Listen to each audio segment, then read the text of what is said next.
La sobretaula de la font.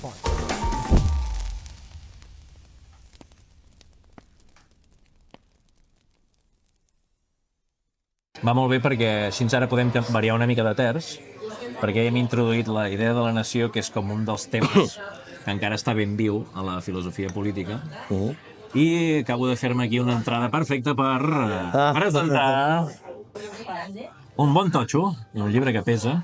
Queda bé a les estanteries, queda maco i sí. Bueno, si una taula està coixa potser no és gaire útil. Si algú ha de secar fulles, es feia de secar... No, filosofia política, una introducció.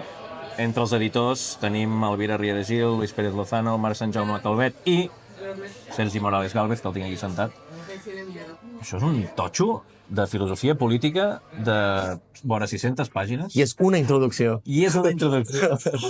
I abans d'entrar-hi a fons, com dèiem ara, que la qüestió de la nació segur que és un tema plenament vigent, d'on surt això? O sigui, com us ve fer un patracol així? Mira, tot neix, com la majoria de coses de la vida, en un bar. No, neix d'una sèrie de gent de la Pompeu.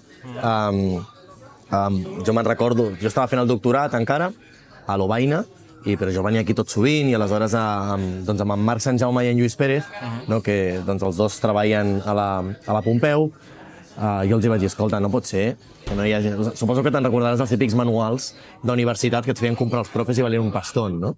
Copleston. Sí, no? D'aquests totxos i tal. Vam dir, no pot ser que no hi hagi... Ja ho podem dir, ara que portem 1 hora 40, està en archive.org, vull dir que tothom, si busca, pot trobar. Perfecte. No, que ja em sembla molt bé. I a molts altres llocs. I, ostres, no pot ser... No, però tens raó. Que no hi hagi ni un sol, entre cometes, manual de filosofia política contemporània en català.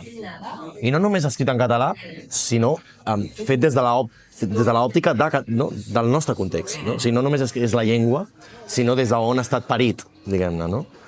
En aquell moment ells em van dir, escolta, tu acaba la tesi, perquè això és una feinada, ja ho farem. I dit i fet, vaig acabar la tesi i els vaig dir, ara és el moment. No? I vam incorporar l'Elvira i aleshores vam acabar sent els 4. No? L'Elvira és una persona, és a dir, la vam incorporar a posteriori perquè ella no és acadèmica en un sentit pur, no? Ella és una persona que ella treballava a política lingüística de la Generalitat, era funcionària, però que quan ja portava temps fent de funcionari va decidir fer un doctorat, no? Per amor a l'art, perquè li agrada, no? Perquè tenia inquietuds i tal, i el va fer de teories de la justícia lingüística, per això ens coneixem. I aleshores, com que tenia aquesta trajectòria més pràctica, vam dir, escolta, entra amb nosaltres perquè tu ets de fora.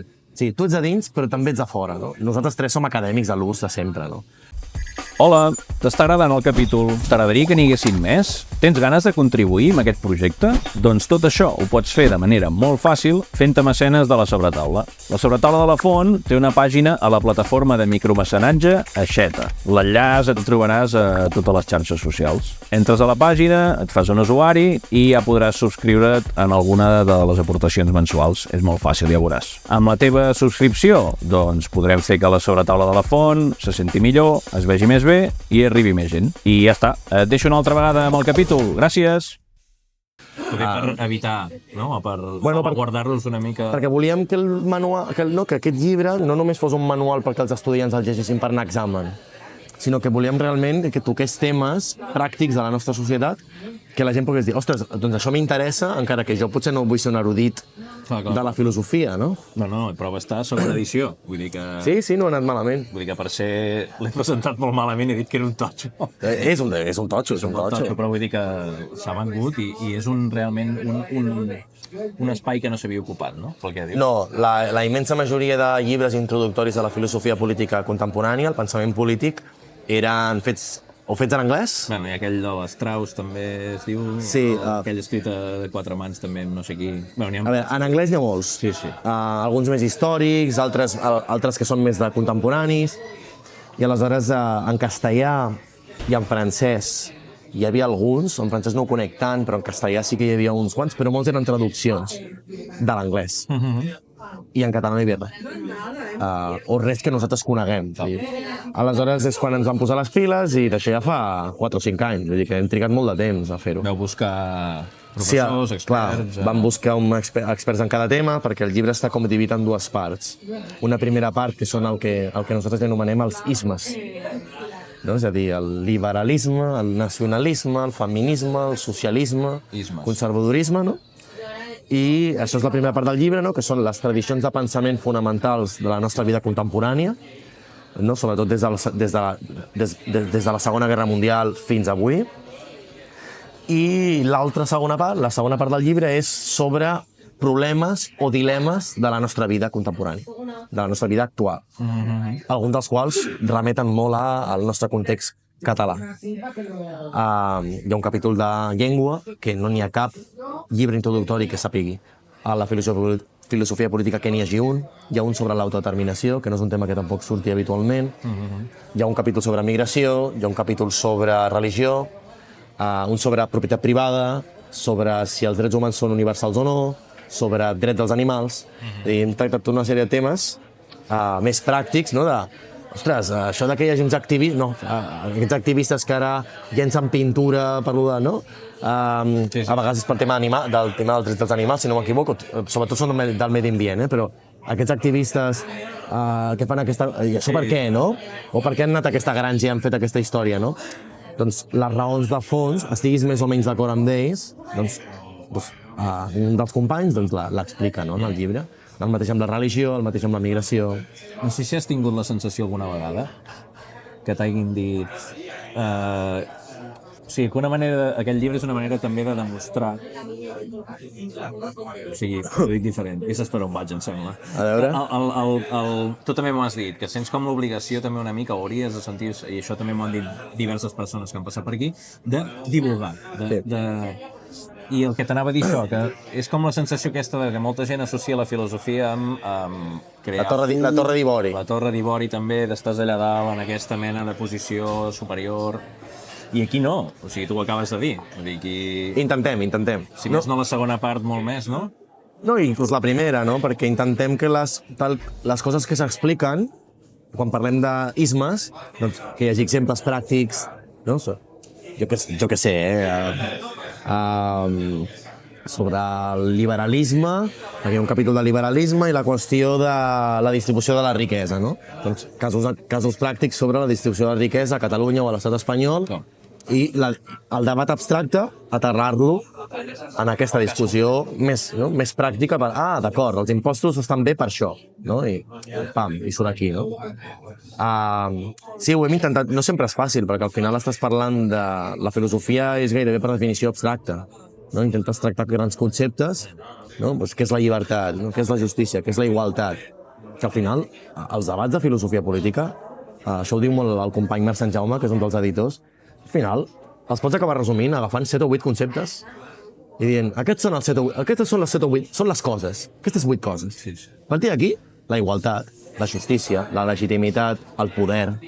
Totes les converses giren al voltant d'això. Sempre. I encara es pot anar més amunt i parlar del ser i la B de ser de Hume. No, clar. I ja està. Aleshores, allà hi és tot. Aleshores anem encara més filosòfic, no? Però si ho aterres a la política, hi ha 7 o 8 conceptes i tot, els drets, tot gira aquí. Vull dir que gira a la qüestió aquesta, com que estem junts, som aristotèlics, l'animal aristotèlic, no? Doncs ens hem d'entendre del món. I com ho veus? Ara avui, em sembla que no n'hem parlat i crec que ve bastant a tom. Has dit que això és com un manual pels joves. Pels joves. Sí. Pot servir per estudiants. Sí. Com estan els estudiants? Estan molt polititzats? Estan molt... És una bona pregunta, a la que segurament no tinc una bona resposta. Pau dir, tu has estat a diversos llocs? Sí, ara estava intentant fer un càlcul mental. Bona mica textos. Alguns que t'han vingut a dir, hosti, m'he llegit tots els articles o tots els capítols d'aquí... El llibre va sortir el juliol, vull dir que no... El juliol del 24, dubto que s'hagin llegit. Bueno, i si ho ha fet algú no m'ho ha dit. En aquest sentit, el que et deia ara, que estan polititzats, vull dir, es preocupen per...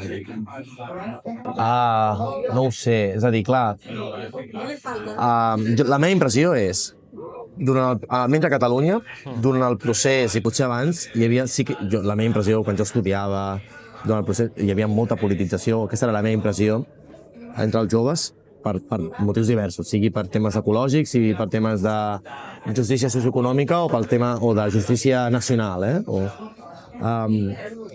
ara no ho tinc, tampoc estic a Catalunya, ara fent les classes, per tant no tinc aquest contacte on copses les inquietuds, no, de l'estudiant, i no t'ho sabria dir, no t'ho És sabria igual, els dir. que tens allà a València, ja està bé.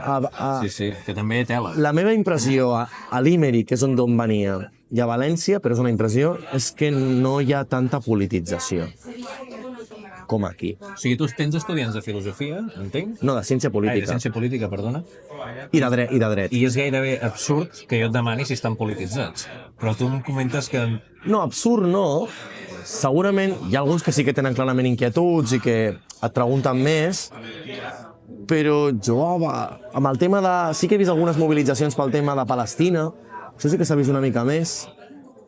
També hi havia un cert recolzament institucional, un cert recolzament, vull dir, certes concentracions, però jo no he vist excessiu moviment, ni saps allò d'aquells cartells... Si jo recordo a la Pompeu, cartells gairebé sempre. Sí, per tot. A l'Autònoma ja ni et dic. Jo no tinc aquesta impressió allà, però clar, potser la politització està...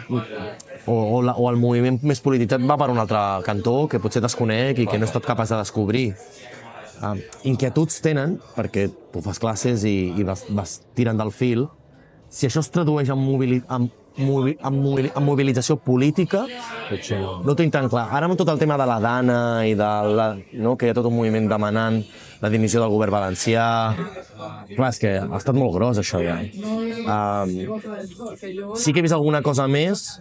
Tu estaves allà fent classe, ja? Quan va això? Jo estava amb un bus anant cap allà quan passava tot. Ostres.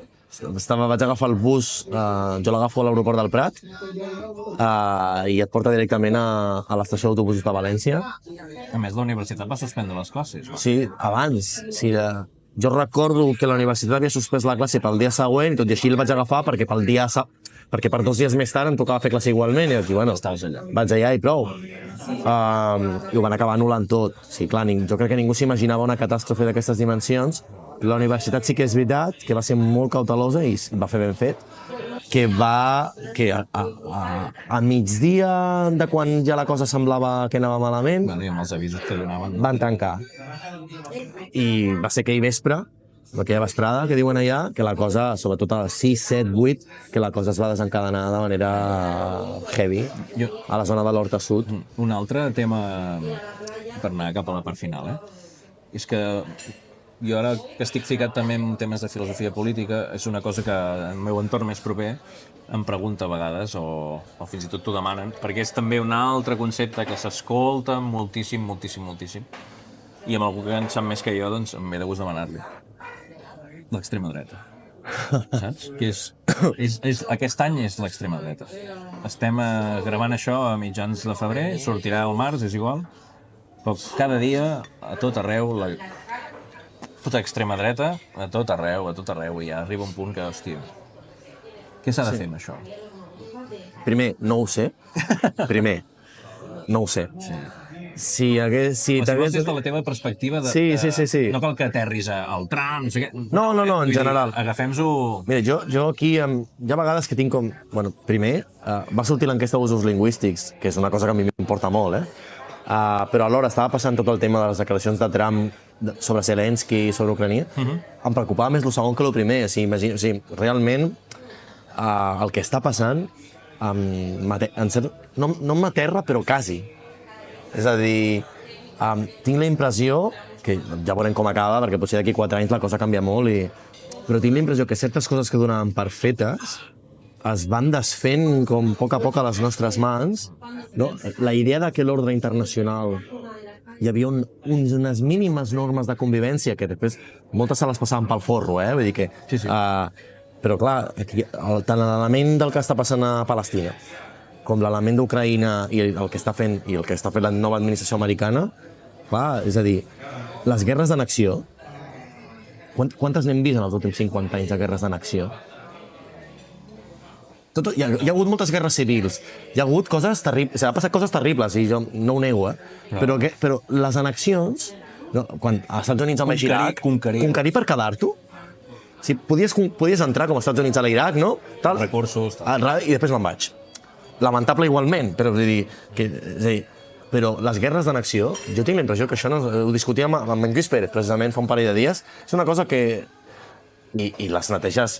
Això fa 100 anys, gairebé. Clar, I que em va acabar. Vull dir que... Hi ha certes coses, hi havia normes tant escrites com no escrites, que més o menys et garantien un cert ordre internacional en el qual, bueno, d'aquesta ratlla no puc passar, que jo no... Ostres, em fa una mica de... Estic començant a agafar com la por de... És que estem acceptant coses que fa temps no haguessin acceptat. El que està passant a Palestina a mi em sembla increïble. És horrible. És que... si hi ha la voluntat, si hi ha la possibilitat real, no sé si passarà, de que moguin a la població d'allà. Ja no dic de matar-los, dic físicament i que els treguin per ocupar el territori, si això... Clar, en el seu moment ja va passar quan va haver-hi la primera entrada de l'estat d'Israel, no?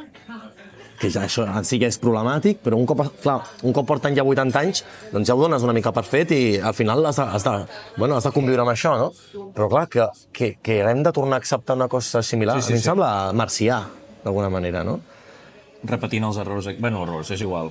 Una cosa que en teoria... Sí, més enllà, ja no només per una qüestió ètica, que també, sinó per una qüestió de... entre cometes, estratègica, estratègica en el sentit de és a dir, coses que poden passar i que ens semblen terribles que passin.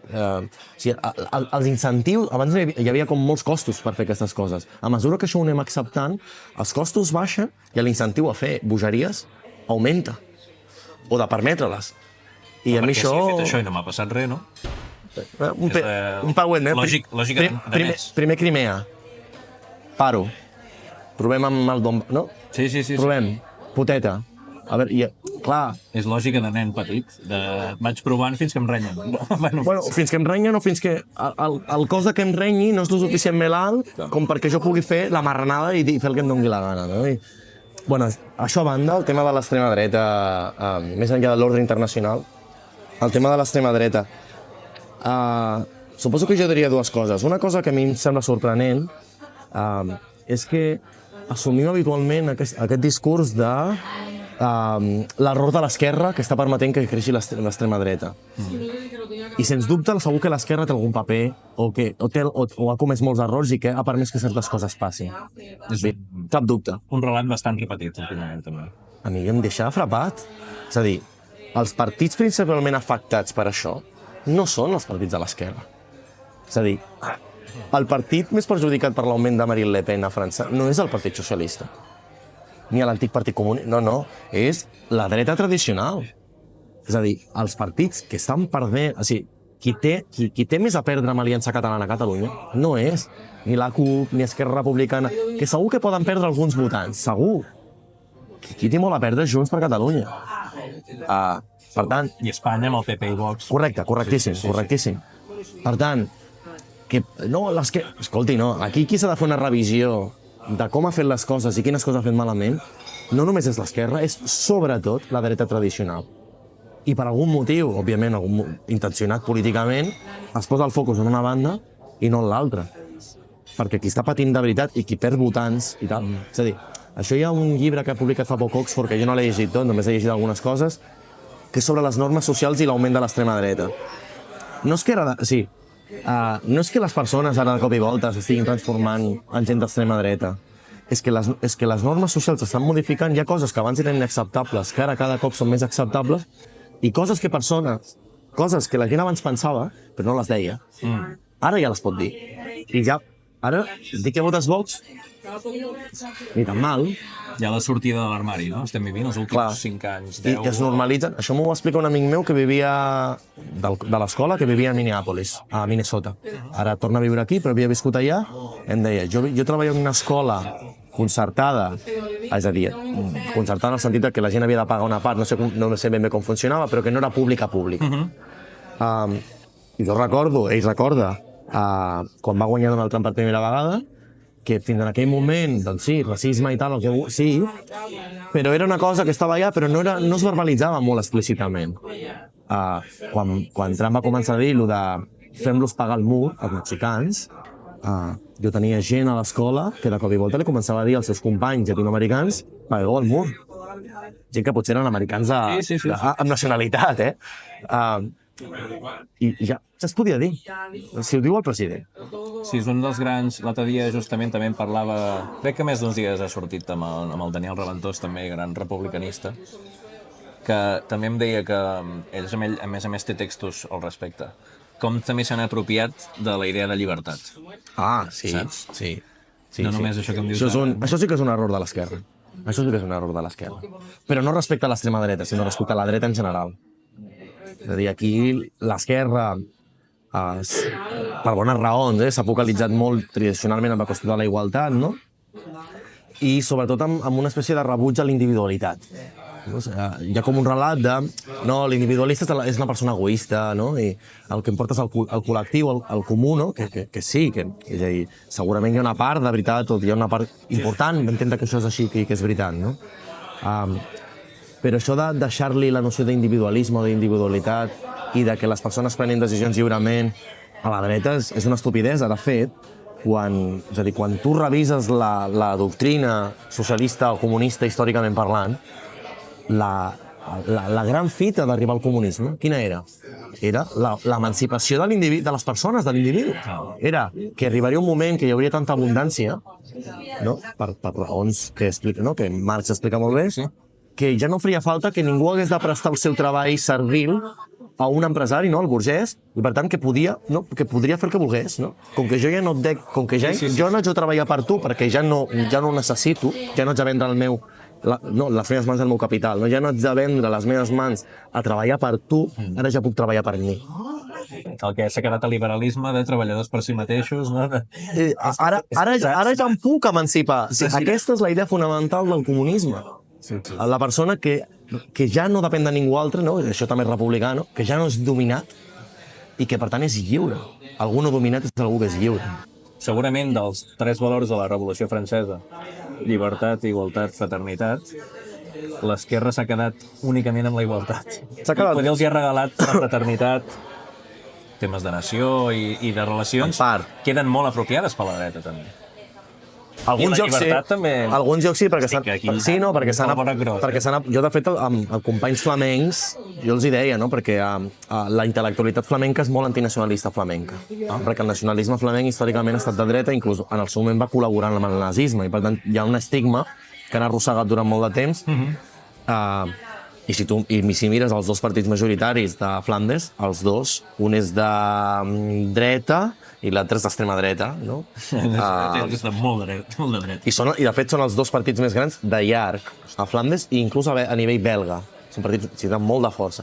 L'actual primer ministre de Bèlgica és un nacionalista flamenc que habitualment, que ara no ho diu molt, però que ha estat independentista, flamenc. Vull dir que aquí, Sí, clar. Coses dels països... Però en qualsevol cas, i jo els hi deia, és que us heu deixat robar la bandera, tios.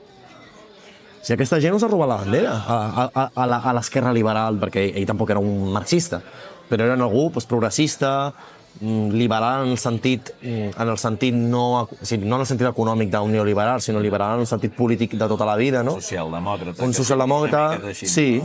I deia, tios, és que us heu deixat robar la cartera i ni us heu enterat. I no, la bandera flamenca l'hauríeu de... És a dir, us l'heu de reapropiar, no? I és una cosa que per sort a Catalunya no ens ha passat, no? Perquè diguem-ne, el símbol, no? de la catalanitat no se l'ha arribat a apropiar. Bueno, potser el pujolisme en el seu moment una mica, però no és una cosa que ningú s'hagi apropiat, però sí que els ha passat una mica a Espanya. Bueno, i aquí l'extrema dreta d'ara, Aliança Catalana, que també...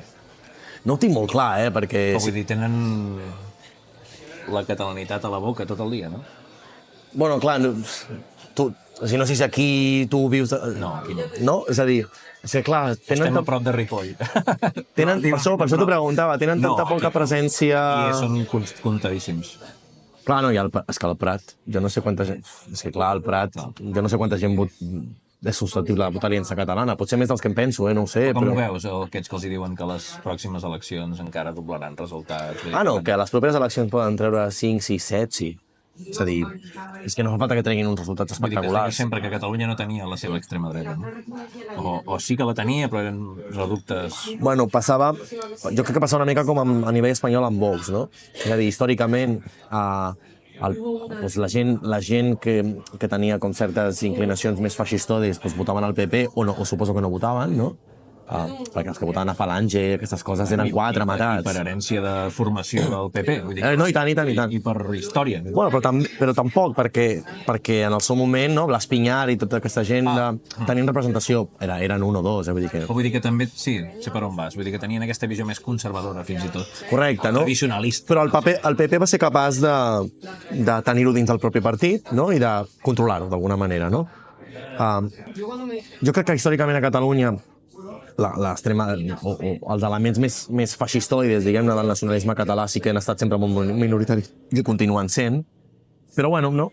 O bé no votaven, això són imaginacions meves, o bé no votaven, o bé votaven potser a Convergència, Sí, Unió estava. o inclús potser votaven a Esquerra o la CUP, però per una qüestió estratègica de soc molt independentista, prioritzo abans l'independentisme que ser molt conservador, i per tant, doncs, estratègicament puc votar un partit molt independentista, no? Però, bueno, ara això s'ha acabat, clar, perquè quan hem trencat el tabú, no?, i surt una opció política que, clar, doncs, aleshores ja està, ja tens l'espai polític, desfer-te d'aquest espai polític serà molt difícil, el que sí que jo crec que es pot fer és minimitzar-lo, no? Això de que es passegin pels mitjans o tinguin oportunitats, tu creus en això no? Jo és que no soc gaire partidari del que s'anomena la cancel·lació, a grans trets, crec que és a dir, això no vol dir que puguin anar a la tele i dir el que els hi doni la gana. És a dir, si surten a la tele i diuen hem de matar, això s'ha de perseguir. Però no sóc en general gaire partidari de limitar la llibertat d'expressió en aquest sentit, perquè em sembla que el que avui... És una mica com la llei d'odi, no? Els delictes d'odi. Sí. En general estic d'acord que hi hagi coses que no es puguin dir. El problema és quan el jutge de torno agafa per intentar cancel·lar a un independentista. No, és que això... El problema... No? Bueno, d'altres artistes que han fet manifestacions que en clau de ficció o en clau irònica o en el que sigui. El problema és si la pilota no et torni i et doni a la cara i et faci mal a tu també, no? Aleshores, en general no soc molt partidari, sí que soc partidari de, igual que ells diuen certes coses, de tu dir-los el nom del porc. És a dir, tu vols muntar una carpa a Berga per dir lo teu? Perfecte. Doncs jo tinc dret a muntar-te una carpa davant i dir-te que ets un desgraciat. No, al final, perquè és que ens intenten cancel·lar. No, escolti, senyor, vostè té dret a dir això, jo tinc dret a dir-li això. Vull dir, perquè al final es fan molt els ofesos i van de víctimes pel món. Cert. Per això es fiquen la llibertat a la boca, no? Que no tenim llibertat d'expressió. Clar, i dir, no, escolti, el que vostè és molt prim mirat, però, és a dir, jo estic exercint la meva llibertat igual que vostè està exercint la seva, no? I en aquest sentit jo crec que el que hem de fer és anar a sac contra aquest tipus de discursos. El problema que hi ha, jo crec que és en quin marc fas el discurs. Perquè si entres en el seu marc és quan has guanyat la partida. Sí? El problema aleshores és escollir quin és el marc que tu vols tenir, que això és el més difícil, crec, per mi. Escollir com em posa a enfocar el debat per no caure en el seu parany. Estem ara en aquest punt, jo diria. Jo crec que sí. Bé, encara, sobretot, qui s'hi enfronta més, que són els mitjans més convencionals o els partits polítics o tal, veus que molta gent no sap massa què fer, no? Sí, si t'hi fiques, si entres a dintre per dinamitar-ho des de dins, per dir-ho així. Sí, per mi, allò desitjable seria arribar al punt una altra vegada en el qual els hi faci vergonya dir el que diuen. La sobretaula de la font.